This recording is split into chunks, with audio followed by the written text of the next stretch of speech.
Harold Jenkins was 67 when he collapsed in his kitchen. It happened at 7:42 a.m., just after he'd filled his second cup of coffee. His wife, Marion, heard the mug shatter before she heard him hit the ground.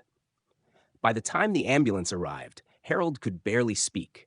His right arm hung useless at his side, and the right corner of his mouth drooped as though pulled by an invisible weight.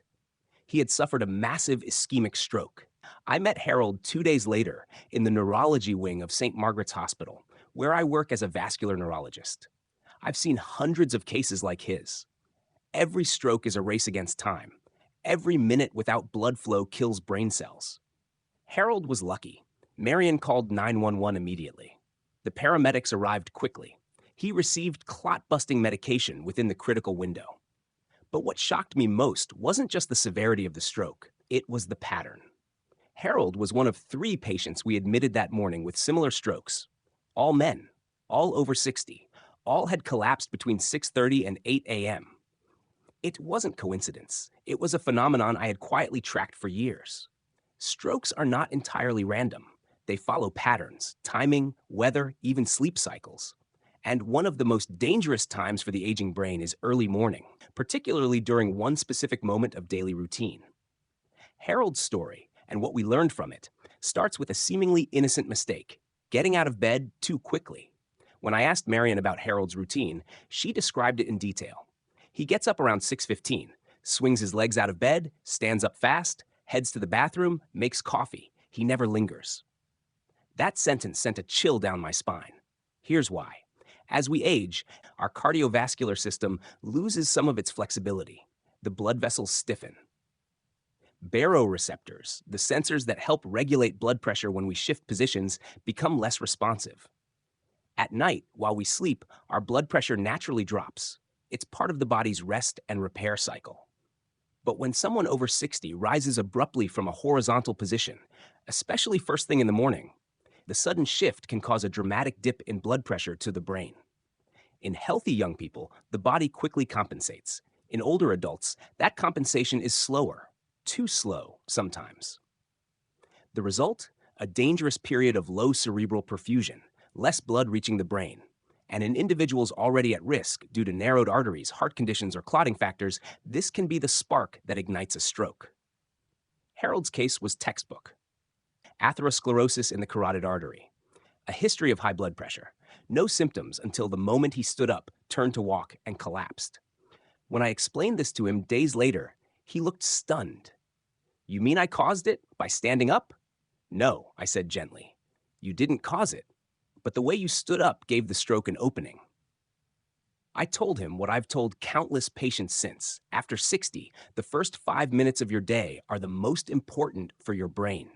What you do or don't do in those moments can triple your stroke risk. The fix is so simple, it almost feels like superstition. Sit up slowly. Wait, breathe. Let your body catch up. Then stand.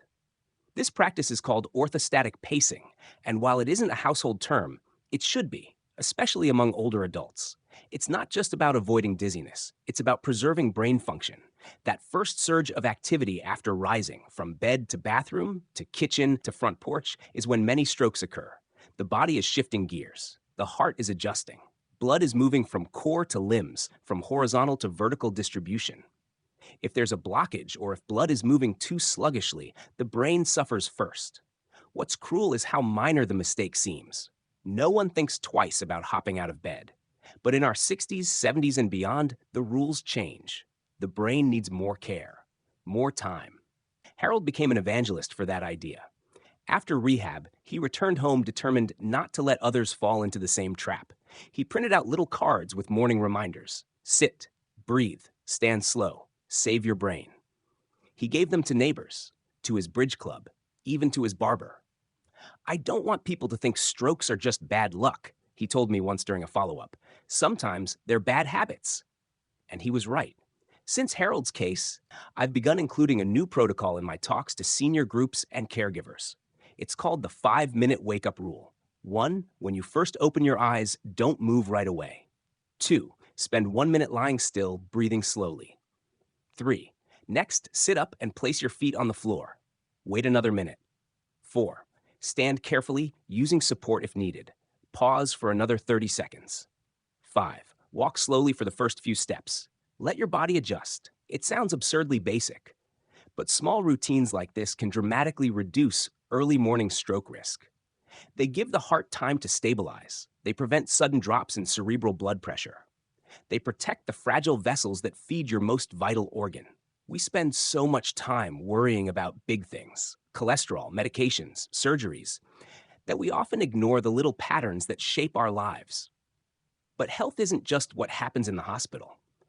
It's what happens at home, in slippers, on hardwood floors, in the quiet gray light of morning. Harold's story had a good ending. Many don't. Some wake up, stand fast, and never make it to the kitchen.